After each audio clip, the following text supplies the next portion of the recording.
Tagarians, berjumpa dengan saya Afi dalam wawancara bersama Ibu Hani, seorang perempuan tinggal di Jakarta, namun saat ini berada di Surabaya. Beliau mengatakan adalah korban penipuan PT Best Profit Future Surabaya.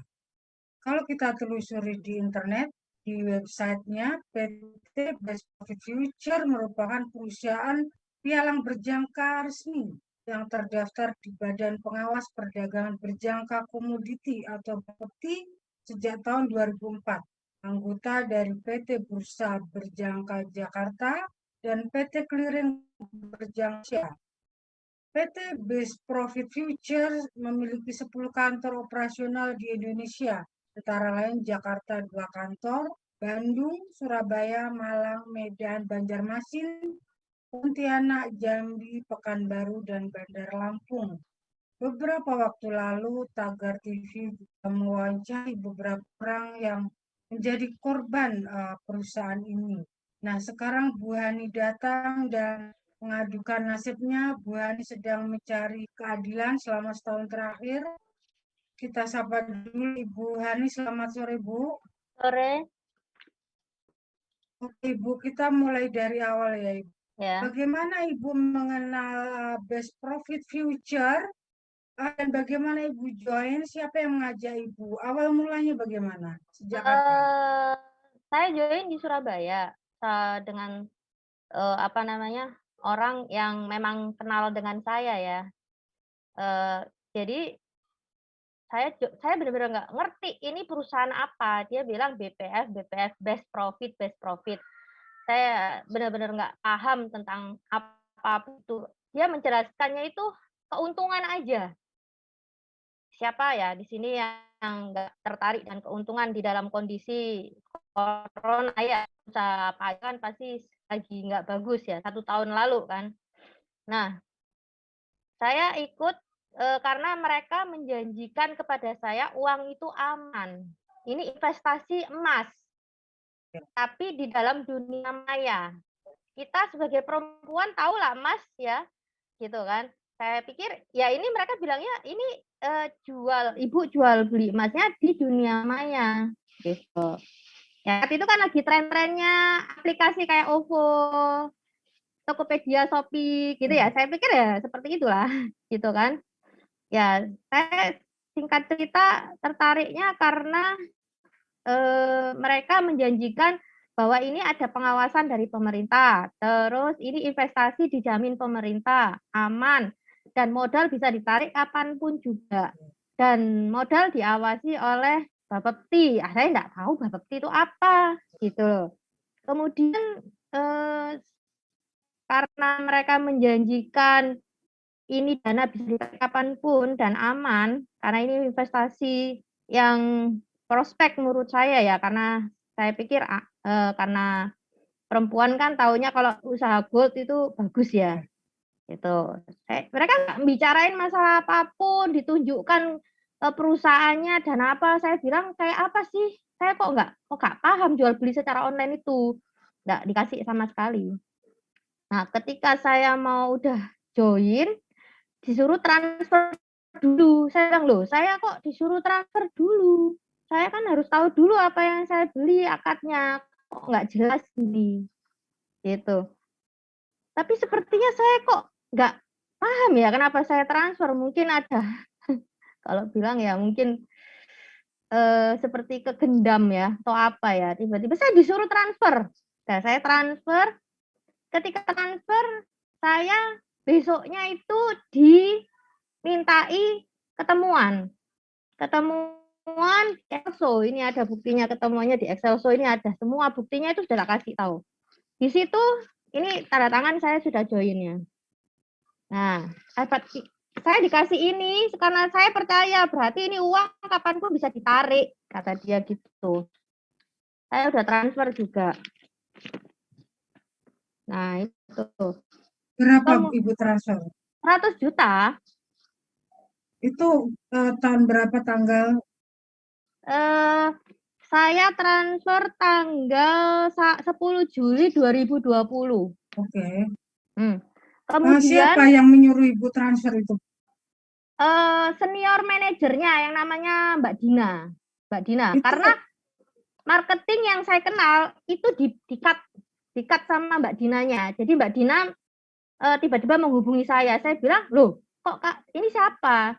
Kok Kak marketingnya aja yang menghubungi saya? Karena saya kenal marketingnya. Oh enggak, dengan saya langsung, manajernya gitu.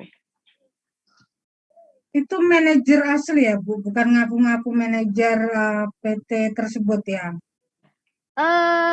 Manajer asli, masalah saat itu saya diajak ketemuan. Setelah itu saya diajak ketemuan di kantornya. Ditunjukin lewat handphonenya cara dia transaksi, tapi saya nggak bisa pegang, hanya dia aja. Loh kayak gimana sih? Gitu loh. Ya. Tuh. Ini loh Bu profit, ini loh Bu profit. Kok enak ya? Pecet-pecet profit saya gitu. Ya gampang nanti diajari pelan-pelan. Tuh. Kemudian mereka setelah saya transfer 1 hari kemudian mereka ngajak ketemuan. Ya. Ngajak ketemuan bilangnya saya harus tanda tangan. Terus mau dikasih ini tulisan yang perlu dijawab. Ibu pokoknya nanti jawabnya iya, iya, iya. Kalau enggak, ibu enggak bisa transaksi. Karena belum verifikasi. Loh, kok kayak gitu? Uang saya sudah masuk, saya kok digitukan, dipaksa yang saya enggak jelas, tanda tangan lagi. Gitu. Ya emang begitu. Ibu ada hubungan enggak sama orang Bapepti atau ibu keluarga Bapepti? Ya enggak ada. Pokoknya saya diatur supaya jawab tidak gitu, tidak dan ya itu sudah ada settingan mereka gitu. Nah ternyata setelah saya pelajari undang-undang Bapepti itu tidak diperbolehkan. Jadi transaksi yang benar adalah mereka memberikan dulu edukasi, company profile yang jelas, kemudian mereka harus tahu dulu si customer ini tahu trading apa enggak, bukan hanya dibicarakan profit gitu. Tidak boleh membicarakan profit karena ini high price. Jadi mereka harus mengedukasi semua portofolionya harus jelas, baru si customer ini melakukan tanda tangan. Nah, seperti itu. Tanda tangan baru transfer. Ini dibalik sama mereka. Jadi mereka ini sudah kena pasal. Dan dendanya kurang lebih bisa sampai 5 miliaran lah. Itu urutannya sudah saya kasih tahu, saya komplain ke Bapepti. Cerita-cerita alurnya itu kronologisnya sudah saya kasih tahu. Jadi bukti-bukti saya tanggal berapa saya transfer, tanggal berapa saya diajak suruh tanda tangan, itu sudah melawan arusnya Bapepti. Gitu. Iya. Tapi sampai sekarang sih sama sekali belum memproses. Udah berapa bulan, udah lama. Di kepolisian aja udah 1 tahun lebih, di Bapepti kalau nggak salah udah 4 bulanan. Siapa yang Ibu laporkan ke polisi dan ke Bapepti? Kepala cabang, pialangnya, sama manajernya. Bisa disebutkan nama mereka? Kepala cabangnya itu Kurniadin, pialangnya itu namanya Widya, manajernya namanya Dina. 3 orang berarti ya? 3 orang. Yang diduga melakukan penipuan. Ketika sebelum Ibu disuruh transfer tadi kan Ibu tidak dikasih surat-surat perjanjian yang harus Ibu baca sebelum tanda tangan, sama sekali tidak ada ya? Saya tanya, ini kenapa? Saya sama sekali nggak tahu ya. Terus kenapa saya disuruh untuk tanda tangan? Boleh nggak saya baca? Boleh nggak saya ke rumah dulu? Saya tanyakan notaris saya atau pengacara dulu. Ini takutnya tanda tangan ini berakibat buruk ke saya gitu kan. Oh nggak bisa Bu, kalau nggak gitu Ibu nggak bisa verifikasi. Saya mikirnya gini, lah duitku wes kejebur nang kono nggak bisa diapa-apain transaksi gimana? Nah gitu. Jadi saya benar-benar disuruh tanda tangan saat itu juga. Mereka memburu waktu ternyata supaya nggak kena pelanggaran dari Bapepti. Karena mereka akan menarik uang dulu sebelum melakukan perjanjian. Tertulis dan melakukan edukasi dan meyakinkan bahwa si customer ini memang sudah paham dengan trading. Karena saya sama sekali nggak tahu trading. Seperti itu. Jadi ya Ibu transfer dulu, kemudian mereka berikan surat perjanjian. Isinya apa saja Bu? Ibu baca nggak? Mereka saya tanda tangan itu cuman untuk ini mereka bahwa saya tidak tidak apa mereka bilang kalau saya sudah paham trading gitu. Saya nggak tahu ini apa trading gitu kan. Saya pikir ya karena trading itu kan ibu tahu bahasa Inggrisnya jual beli. Oh ya wes saya gitu. Benar-benar saya polos banget nggak tahu gitu loh. Ya saya kan nggak berkecimpung di dunia-dunia seperti ini gitu. Ya. Tadi Ibu pikir beli emas tapi online gitu ya. Iya, Emas, lagi marak-maraknya OVO, Tokopedia, Shopee gitu ya. Maaf menyebutkan merek ya. Ibu kalau boleh tahu sedikit 100 juta itu apakah hasil tabungan kerja atau menjual apa properti? Ya nabung pelan-pelan ya ibu rumah tangga. Nabung pelan-pelan dan itu tabungan Ibu satu-satunya atau masih banyak lagi tabungan yang lain? Ya kalau misalnya bilang tabungan satu-satunya, ya itu kan tabungan yang saya berharap ya itu untuk masa depan gitu loh. Karena makanya saya investasi ke emas biar berkembang. Dari Ibu transfer 100 juta, kemudian Ibu sadar ditipu itu berapa hari? Setelah saya transaksi itu memang saya ada pengambilan itu kerugian. Rugi itu misalnya 7 lot ya. 7 lot itu kata mereka itu satu lotnya itu misalnya 10.000, ya 10.000 itu kan 10 juta. Saya pikir gini, oh emas lagi turun, ya udah saya simpan. Saya pikirnya gitu, saya simpan. Nanti kalau udah emasnya naik, saya jual biar saya dapat untung gitu kan. Tiba-tiba besok pagi itu saya lihat transaksi itu kok sudah ada 7 lot lagi gitu loh diambilkan. Kemudian minusnya banyak. Jadi sehingga mengakibatkan margin call. Margin call itu nggak bisa bergerak akun saya. Saya nggak bisa melakukan transaksi apapun. Seperti itu. Kemudian saya nanya, kok bisa ya kayak gitu kan di manajernya. Ini ada buktinya nih. Nah, ternyata setelah dikasih di sini ada tulisannya pialang yang mengambilkan. Yang mengambilkan tuh pialang. Jadi saya kok bisa saya diambilkan oleh pialang, sedangkan itu kan password kan milik saya. Akun saya ibaratkan rekening itu rekening saya, kok bisa kamu menarik atau membeli menjual tanpa izin saya gitu. Perjanjian awalnya Ibu akan menggunakan manajer investasi tersebut atau Ibu jalanin sendiri investasi itu? Jalani sendiri. Kalau jalani sendiri, tapi di situ ada perjanjiannya yang dipaksa oleh mereka jika terjadi misalnya bermasalah atau apa, itu mereka boleh nge-freeze. Nge-freeze itu mendiamkan atau membekukan supaya akunnya itu tidak terjadi problem atau MC, katanya margin call. Saya bilang, oh bagus ya kalau gitu proteksinya. Ternyata mereka mengambilkan supaya itu terjadi margin call padahal. Seandainya mereka tidak mengambilkan, mungkin saya tidak akan margin call. Dan itu saya dapatkan dari ini, percakapan chatting antara kepala cabang Surabaya yang namanya Kurniadin dengan manajernya yang namanya Dina. Ternyata mereka memang proyeknya mencari margin, termasuk margin call.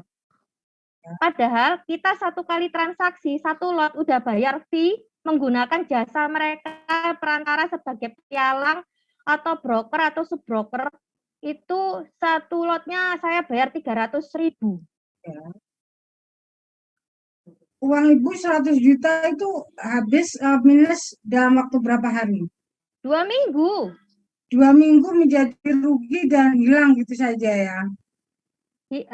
Ruginya karena mereka mengambilkan 7 lot itu. Jadi kerugian saya melebihi dari kapasitasnya. Jadi 7 lot tambah 7 lot kan 140. Jadi ya modal saya habis dong. Minus malahan lebih. Terus Ibu dianggap punya utang atau seperti itu? Iya, disuruh untuk nambah. Saya bilang kerugian bukan akibat saya kok. Nah, terus katanya saya ini investasi. Kalau rugi, ya saya diamkan loh. Orang saya nggak melakukan penjualan. Saya gitu, saya tidak menjual, saya membiarkan emas itu di dalam. Saya jual nanti. Kalau mau saya jual loss, itu kan berarti atas izin saya. Tapi ini sampai mengambilkan. Kemudian sampai menjualkan. Berarti kan tanpa izin saya. Ya. Gitu. Tapi dalam surat yang Ibu tanda tangani, apa yang mereka lakukan itu dimungkinkan terjadi ya Bu ya. Dan Ibu seolah-olah setuju. Tidak, mereka cuman hanya nge-freezer aja. Nge-freezer itu artinya membekukan. Membekukan itu berarti mereka itu istilahnya kalau kita tahu kan tidak bekerja lagi. Nah, dalam arti misalnya nge-freeze itu ya udah akunnya di-lock gitu kata dia. Tapi bukan dengan cara mereka mengambilkan loh ya. Soalnya akun saya masih bisa selamat ketika ini ya kalau misalnya saya jual rugi. Saya masih punya modal untuk transaksi lagi.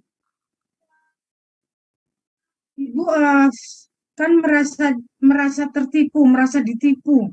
Sebelum ke polisi, sebelum ke Bapepti, apakah Ibu melakukan komunikasi dengan mereka? Saya sudah melakukan komunikasi dan itu ada rekamannya dengan kepala cabang. Dan kepala cabang tidak bisa menjawab pertanyaan saya, malah tambah marah-marah. Jadi sudah ketahuan kalau itu memang ada indikasi perencanaan. Dan saya punya bukti chat kepala cabang dengan karyawannya atau manajernya. Kalau memang mereka itu bukan menjual aplikasi atau menjual jasa dengan berbalas fee. Fee ya, satu lotnya fee-nya 350.000. Seharusnya mereka kalau memang mencari uang dari fee, mereka ngejaga customer-nya. Benar nggak? Karena dengan customer melakukan transaksi terus-terusan, fee satu orang mereka dapat 350.000. Sehari saya melakukan transaksi 10 kali, ya. Kalau mereka benar-benar bisa mengedukasi saya dengan baik, dengan trading, mereka bisa dapat 3 juta dalam satu hari. Tapi mereka bukan itu tujuannya. Mereka tujuannya cari margin call, yaitu mengambil seluruh dana orang itu. Hanya berkedok sebagai pialang atau broker, subbroker lah mereka itu. Gitu loh. Sekarang saya kalau saya pernah tanya ke cabang, kalau memang uang saya itu ditransaksikan di dunia bursa, buktinya mana kamu ke rekeningnya bursa berjangkamu? Atas nama saya ya, nggak bisa globalkan loh. Karena saya pribadi saya dengan masyarakat lain yang ikut, member lain yang ikut, nasabah yang lain ikut, time-nya waktunya beda, nggak bisa disamakan. Setiap akun beda-beda. Seperti kita transfer ke antar bank kan beda-beda. Laporannya ke bank. Mereka nggak bisa buktikan karena uang itu bukan ditaruh ke bursa, tapi ngendon di rekening mereka pribadi. Itu yang perlu diselidiki oleh Bapepti, toh. Oke, tadi yang pimpinannya itu marah-marahnya ke Ibu atau marah-marah ke anak buahnya ya? Marah-marahnya ke saya. Karena saya minta seperti yang saya itu kayaknya mereka ya pasti ada yang ditutupi karena memang ternyata mereka mencari margin call dan itu sudah di planning semua solid group seperti itu. Baik refund, BPF dan sebagainya. Hampir semua nasabah mengalami hal yang sama. Ibu dalam waktu 2 minggu itu apakah pernah misalnya dibuat untung gitu atau rugi terus? Dibuat untung itu cuman menyegarkan mata, tapi nggak bisa ditarik. Saya pernah dapat untung, tapi saya tarik karena saya tarik ya, itu nggak bisa. Dia bilang gitu, aku kan WD, withdraw. Ya, withdraw itu saya misalnya masih untung 4 juta, 44 sekitar 10 juta misalnya. 30 juta. Di situ 130 juta. Floating itu emas yang minus ya, transaksi minus 30 juta. Berarti sebenarnya aku masih punya modal dong 70 juta, 70 juta tambah keuntungan 30 juta. Saya tarik 30 juta nggak bisa. Withdrawnya pun juga secara manual harus izin mereka. Sebesar perusahaan best profit, penghasilannya banyak, Bapepti nomor 1. Masa withdrawnya manual? Perusahaan lain yang bisa trading ya, ikut akun kecil 10 juta toh. Itu withdrawnya loh secara otomatis antar bank bisa. MC apa ya istilahnya minus gitu loh, hutang atau apa gitu. Nanti saya ingin bertanya tentang teman-teman Ibu yang lain yang bernasib sama, tapi sebelumnya apakah Ibu menggunakan pengacara? Waktu di Polda saya menggunakan pengacara. Kemudian waktu itu Polda 1 tahun dilempar ke Bapepti karena katanya Bapepti punya undang-undang sendiri. Ya udah, kita lagi proses Bapepti. Penyerahan dari Polda ke Bapepti dan kita pengaduannya juga melakukan secara online karena Bapepti juga melakukan harus pengaduan secara online. Ditambah plus dari pelimpahan dari Polda. Tapi sampai sekarang nggak ada tanggapan dari proses-proses gitu aja di webnya Bapepti seperti itu. Apa saran dari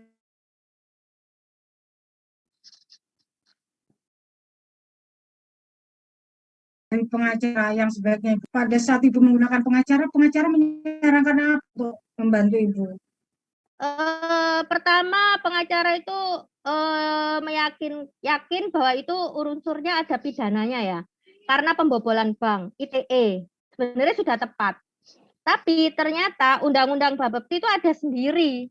Jadi kita diarahkan ke undang-undang Bapepti. Jadi Bapepti dulu yang ngurus, baru nanti kalau ada indikasi memang ada pelanggaran dalam aturan bursa berjangka, baru nanti Bapepti menyerahkannya ke polisi untuk penangkapan atau bagaimana gitu.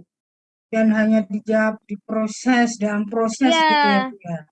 Ya, jadi kebanyakan nasabah-nasabah yang mengadu itu nggak tahu prosesnya. Makanya mereka apa namanya istilah jalannya merasa buntu gitu loh. Sedangkan kita yang tahu prosesnya itu ternyata sudah buntu dari Bapeptinya sendiri. Nggak mau memproses gitu loh. Jadi Ibu seperti digantung gitu ya?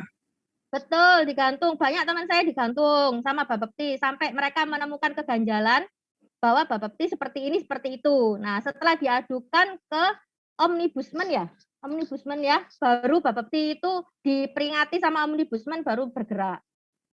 Itu. Oke, Bu. Ibu beberapa kali menyebut nasabah lain atau member lain yang juga sama-sama menjadi korban. Ceritakan tentang mereka. Berapa orang dan dari mana saja dan berapa nilai kerugian penipuannya? Banyak, Mbak, bervariatif. Mereka yang bisa dibohongi sampai top up sampai miliaran ada.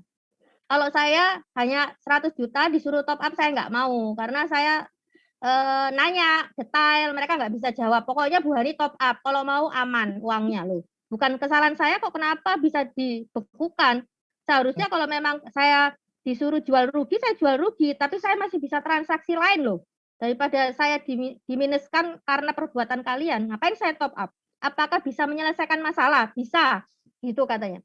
Ternyata curhatnya nasabah lain, mereka top up sampai miliaran pun masalah nggak ada yang selesai. Mereka tetap dibuat minus karena chart itu buatan mereka, bisa dimainkan gitu. Berapa orang Bu yang menjadi korban selain Ibu? Banyak kalau dihitung ya senusantara. Kena semua. Cuman yang Ibu punya grup dengan mereka, satu komunitas semacam itu? Ya ada yang masuk komunitas saya, ada sudah banyak. Maksudnya bersatu untuk apa ya, mencari jalan keluar bersama-sama atau bagaimana? Betul, kita mencari jalan keluar bersama-sama. Sampai salah satu dari kita ada yang bikin secara pribadi petisi ke presiden. Ya. Cuman kalau melakukan petisi ke presiden itu kan harus banyak orang, nggak bisa sendiri. Ibu maksudnya apakah selama ini dengan apa yang Ibu alami itu mendapat simpati atau malah mungkin dihujat, misalnya salah sendiri, nggak ngerti apa-apa, mau-mau aja, ada nggak yang seperti itu? Opini orang banyak ya Mbak ya, karena mereka nggak ngalami jadi setiap orang punya opini itu kadang bukan karena dia pengalaman. Kalau mereka di posisi kita, baru mereka mungkin nggak akan bicara seperti itu. Opini banyak, ada yang pro dan kontra. Kalau saya bodo amat ya, karena saya ngalami, saya yang tahu, saya ada buktinya, kenapa saya takut mencari keadilan?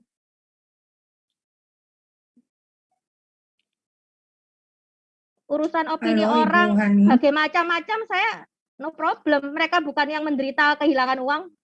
Gitu kalau saya. Ya. Agak Kalau flashback bisa, lagi, Bu. betul.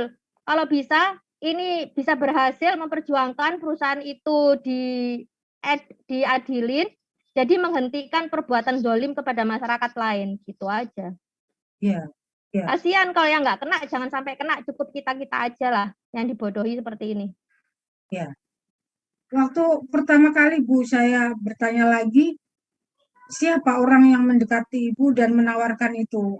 Teman atau tetangga? Rata-rata orang yang kita kenal ya.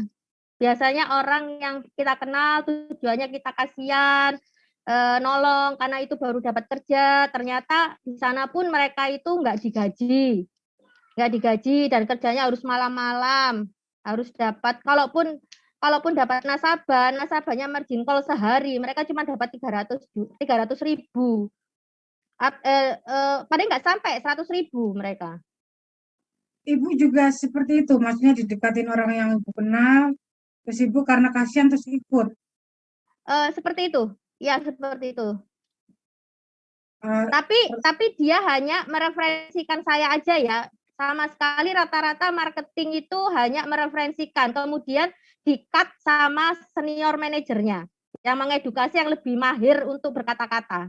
Marketing itu ibaratnya juga tidak tahu apa-apa, mereka korban Tidak juga gitu. tidak paham apa-apa. Karena waktu itu kami pernah demo itu ada diskusi antara marketing langsung, kepala cabang, kepatuhan, dan ada penengahnya adalah polisi. Malah menceritakan semua itu marketingnya, tanggapan dari kepatuhan begini, lah kamu kenapa kok kerja di sini kalau tahu di sini kurang bagus buat kamu? Jawabannya yang sungguh ini, kita ada videonya semua kok.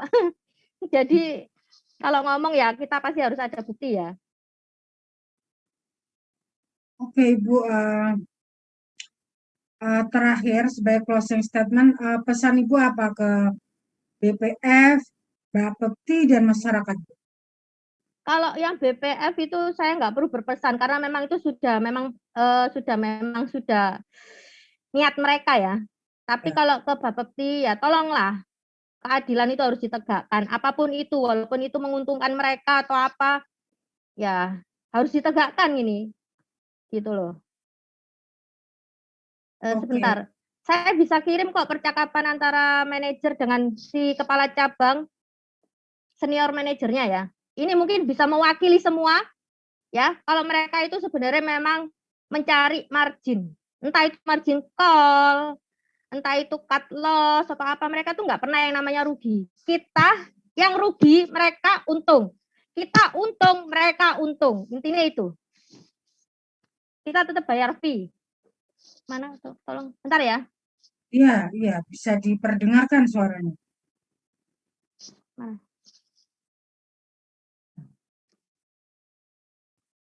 Saya kirim ya. Bentar. Mana? Ini. Ini.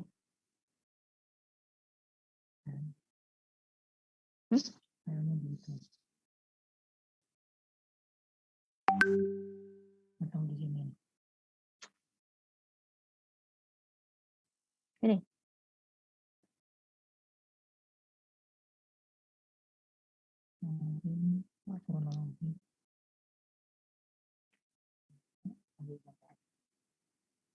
Oke, Ibu, itu bisa nanti. Mungkin ada satu lagi pesan untuk masyarakat secara umum, Bu.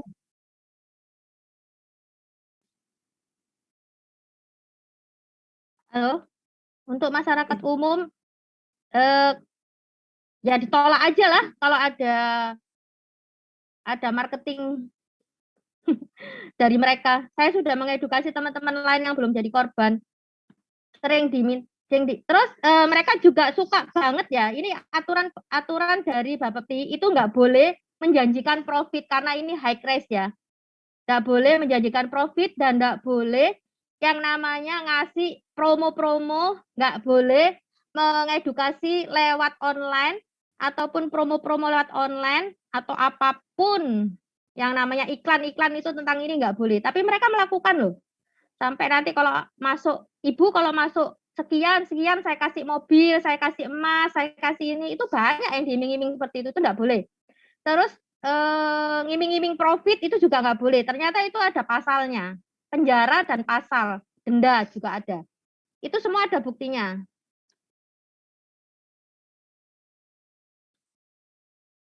Oke Ibu, sementara sekian dulu Ibu wawancaranya ya. Terima kasih ya Ibu Dani Ya, sudah berbagi pengalaman.